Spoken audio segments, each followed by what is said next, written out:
see what happens to my face.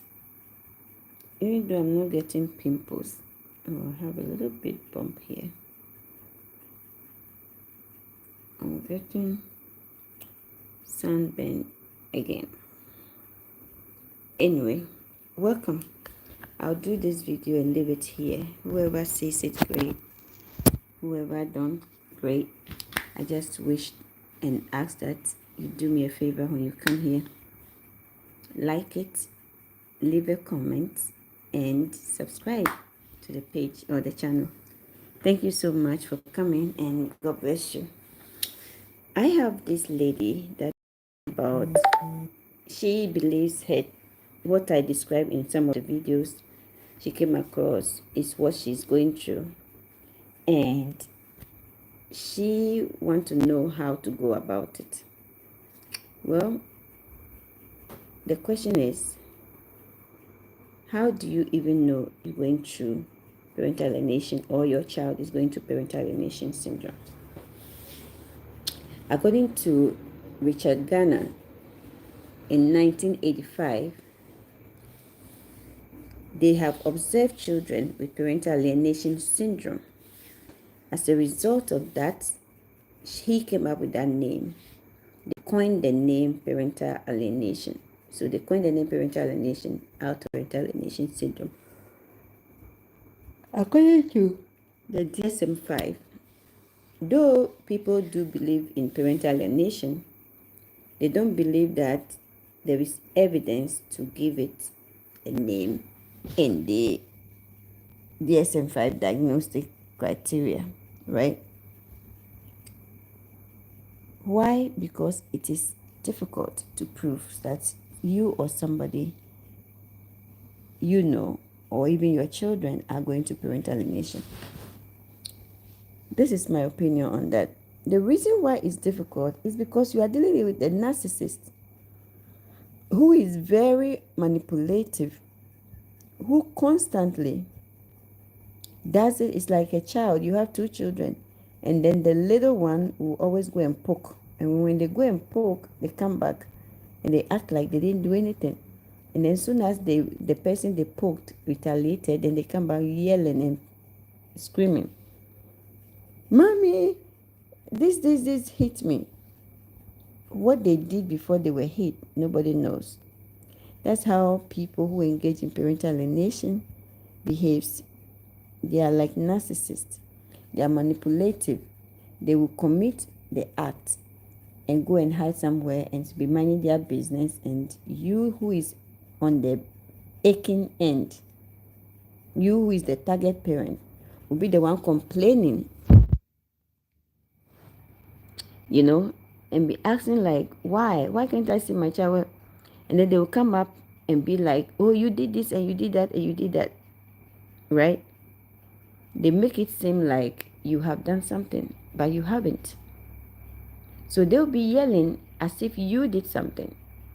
They'll make everybody have the wrong picture, like you've done something wrong to the child, you're a bad parent, you don't want to be involved in your child's life, that kind of thing. They do the bad muffin a lot. You don't care about the children. Oh yes, they will do all that. And that is why it's difficult to prove parental alienation. But let me tell you this, when you are going to parental alienation, there is hope. You can enroll the child in therapy right away, so that the child learns from a unique person's point of view and an expertise point of direction as what a healthy child and parent relationship should be like. You understand? What a healthy child and parent relationship should be like. So what do you do after that? When you sign the child up for therapy, you can also enroll in a parenting class that will provide you with support and also with understanding of some of the things you are going through, because more likely than not, you are going to experience parents that are also going through similar things. Some that have been through it, similar things, and have overcome.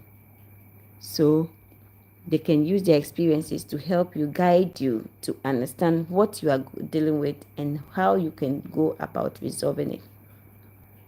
Most likely, if you are dealing with parental alienation situation and the targeted parent is involved, that those targeted parents, their goal is not to see the kids do well or anything. Their goal is to see how best they can manipulate the system to make a decision or put in a court order that doesn't favor anybody but their selfish needs.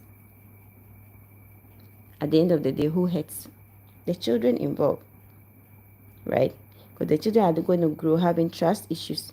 They're going to grow having issues that, first of all, you understand that parental alienation, if in case you don't know, parental alienation, as Richard Garner described, is a situation where normally a child and a parent will have a healthy relationship. But due to the alienated parents' opinions and constructive, manipulative ways of the child will start believing lies about unrealistic things about their mother or their father, depending on who is doing the parental alienation. As a result, they start to be rude. They have this obsession of hatefulness towards the alienated parent. They will be hateful, they will be mean, they will accuse you of things, and sometimes you will be like, what? And that is what my kids used to be. It puts the kids in a confused state. So what happens is that they are constantly seeking clarification, or that is even if you have kids that can think and critically think. I have kids that, especially the little one, the big one is a guy of small, minimal words, but the little one will question why this and why that. You understand? So this other parent will use the kids, turn them, groom them, make them believe false things about the other parent. You know? So this is how you are identified. The child, usually you would have had a healthy relationship with you. Eventually they start to insult you, be mean to you, be rude to you, give you check, be attitudinal, especially when they go to visit the other parent and come back. Or when they go to the other parent, they won't even call you. Maybe before that, they used to call you. When parental alienation kicks in, they won't call you. Yeah. So when you start asking questions, they get defensive. They get hostile. They accuse you. You have not done anything wrong because your children will accuse you. The other parent will accuse you. So understand that it's not your fault. It is bound to happen because what is happening is parental alienation. And with that, you don't have control over it. The only person you have control over in this situation is you. It's you. So the best thing you can do is enroll the child in therapy. You yourself enroll yourself in therapy or a family group or some kind of coach will help you understand what is happening and how to deal with it and how to also provide support with your children that are also main victims in this process. Now, you are being accused of parental alienation. You are the mother, you are the father, you are being accused of parental alienation, which is more likely this is the case. The lady said the husband thinks she's wrongly accusing him. So if someone is accusing you of parental alienation and you don't know what to do about it, or you don't know what they are talking about, you need to ask for help. How do you ask for help? The parent that is accusing you of denying them access, preventing them from talking to their child, doing this, ask them, what did I do? What am I doing that is causing you to think I'm depriving you from our child? This is normally not what you're going to have in a parental alienation or a high conflict co-parenting situation. This is not what you're going to see. What you're going to see is a defense, is the smear campaign, is the bad muffin, is the using of the kids. But if you are in a healthy co-parent situation and you feel like the other person is alienating you, and you being the other parent, you are not sure of what they're talking about, and you are like, no, I'm not doing that, I will never deprive you of our kids, then this is what you do. You can ask them, what are some of the things I do that makes you think I'm alienating you from our kids? These are all our kids. This is my child, this is your child. So why would you think I'm alienating you? I'm not alienating you, right? So that's one of the things you would do. Ask the other parent that is accusing you, why are you thinking I'm doing this? Why do you think? What are the signs you've seen that makes you think I'm alienating you? Right? Okay. If you are lucky enough and they are able to express themselves without all the nagging, all the drama, all the then it's a good thing. You are now going to start making efforts and be mindful about making sure that what the behaviors the other parent is describing that you are presenting, as a result, he or she thinking you are alienating the child from them, that is resolved. So you have to practice mindfulness. You have to put yourself in checks all the time, right? Another thing you can do is put little cards around in your home that indicates that you are factoring the other parent that is no more involved actively part of the family. Put signs that indicate that you don't have enmity between you and the other parent. These are some things you can do to enhance the kids' mentality or perception about the other parent, so that they will have healthy mental health as well as yourself. If that don't happen and the kids are being accused by their mother or their father, meaning the targeted parents, they are constantly going to be in distress. They'll go to school, they can't focus, they're going to be having trauma. You don't want that. So it's important that you create a safe place, safe haven in your home, and put things up that indicates that even though we are not together, this is who we were, and this is how we were able to produce you guys. However, this is what has happened. And that does not mean whatever happened between their mom and you is what your issue. But when it comes to the kids, there is nothing. Prove to them that the other parent is a healthy parent, is a good parent, is co-parenting appropriately. With all that, the kids' mindset will change. So the more they are seeing visual things around that indicates unison, that is how it's going to also factor into their healthy perceptions of situation. Yep. So that's what I wanted to talk about. So you lady who said that you have indicated that this person is spiritually alienating you and they don't want to agree and stuff. This is something you can they have to do. So let them watch this video and let them understand that they have to ask, they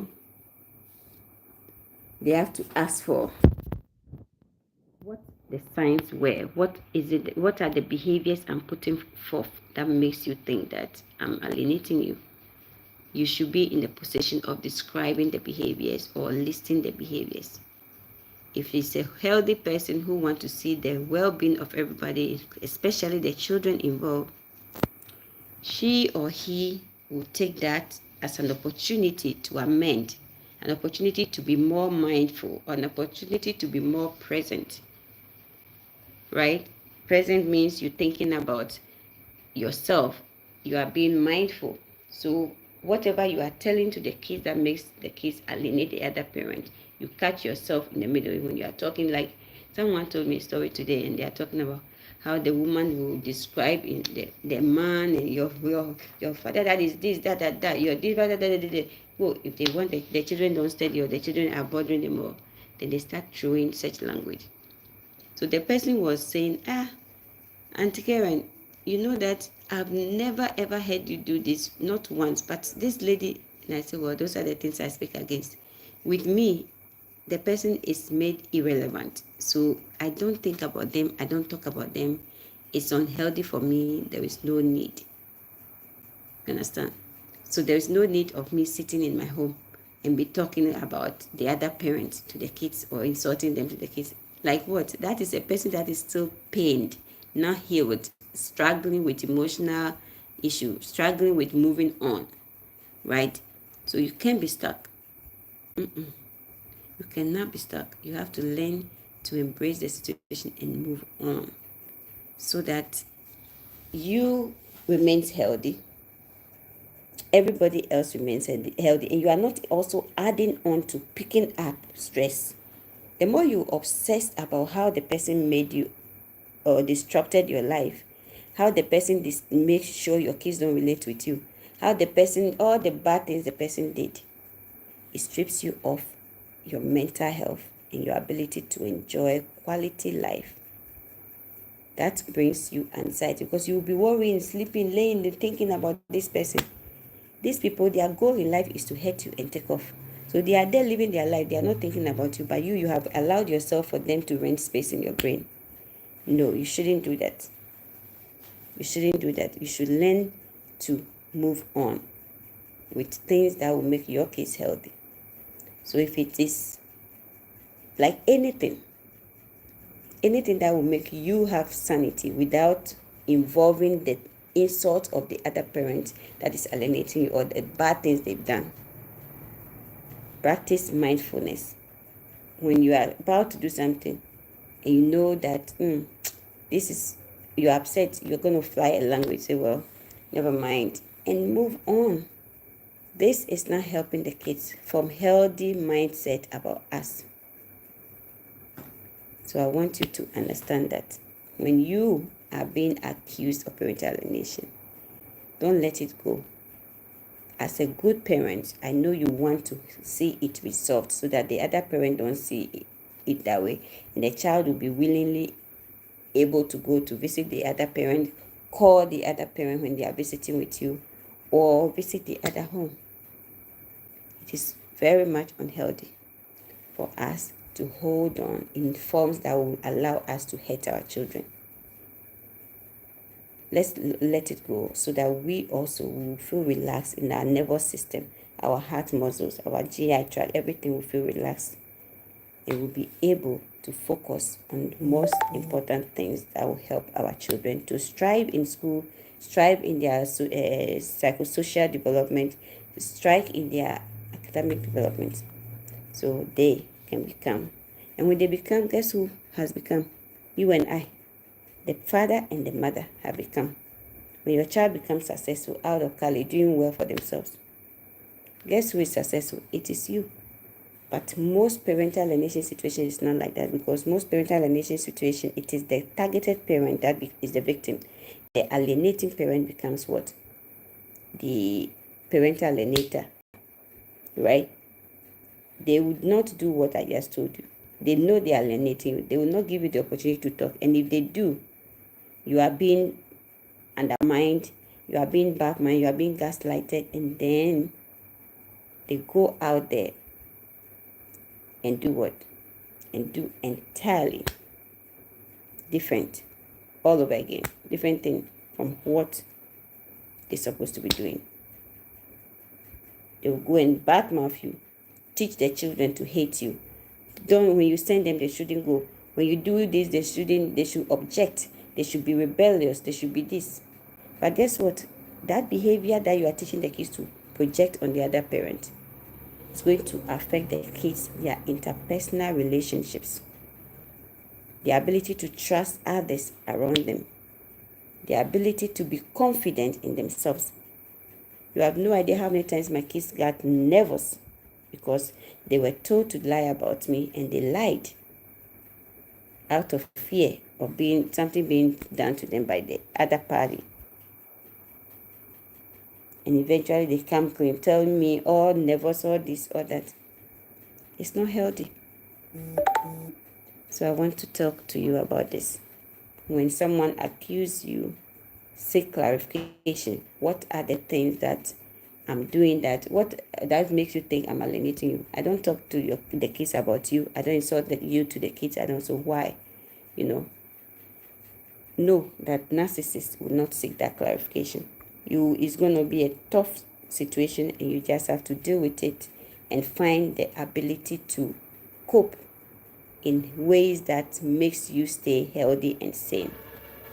Because there is nothing you're going to do about it when you're dealing with a toxic, malicious narcissist who is doing this parental alienation.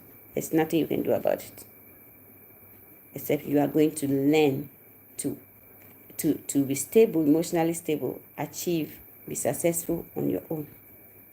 Because if you are unable to manage you, the situation for you will be worse. Because even if you go to court, they are going to be able to stimulate you, set you up in front of the judge, and you will be the one failing. The judge can label you as a person that is not stable, go seek mental health care, don't this, do that. You don't want that. So whenever you are facing parental alienation, work on yourself first. That's my little suggestion. I appreciate you coming. God bless you. Kindly like this video and share this video. Kindly subscribe to my YouTube channel if you have not done that yet. And don't forget, this topic today is parental alienation, what you should do when you are being accused of parental alienation. What should you do? All right. I hope this tips helps, and I hope, madam, that you asked me the question. I hope this helps. If not, let me know so that you give me more clarity on what you are asking. All right. I love you guys. Stay blessed. Take care. I'm here yawning. Ooh la la. See Eppa's face. The sun is burning me badly, but I've been busy, so I was supposed to go to Penama's Cosmetics today. I couldn't because I still have to be there, working. So I will do that, hopefully. Fingers crossed. Those people will probably come tomorrow early in the morning, like they said. If they show up early and I'm confident that they are there, then I can probably run out and go there and come. The only problem is the traffic, but I'm going to do it. Because I need this cleared. Look at my neck. My leg, everywhere. The sun is sunning. Look at my arms. You will say I'm not okay, right? But no, I'm not. Anyway, I love you guys. Have a good night. Let's go to YouTube, Facebook. I'm not sure if I should or not. Maybe our monetization will be back soon. I don't know. So we'll talk later. See you on Facebook when I come around. Don't forget to like this video, share this video, subscribe to support. All right, and like the video. I appreciate that. And leave a comment too. Leave a comment. This video is about parental alienation. What would you do if you are being wrongfully accused of parental alienation? All the tips you need, I gave you and more. There are so much you can do, but this is the one little tip I want to let you know. Seek clarification. So you better be a great parent and not alienate your kids. I love you guys. Bye.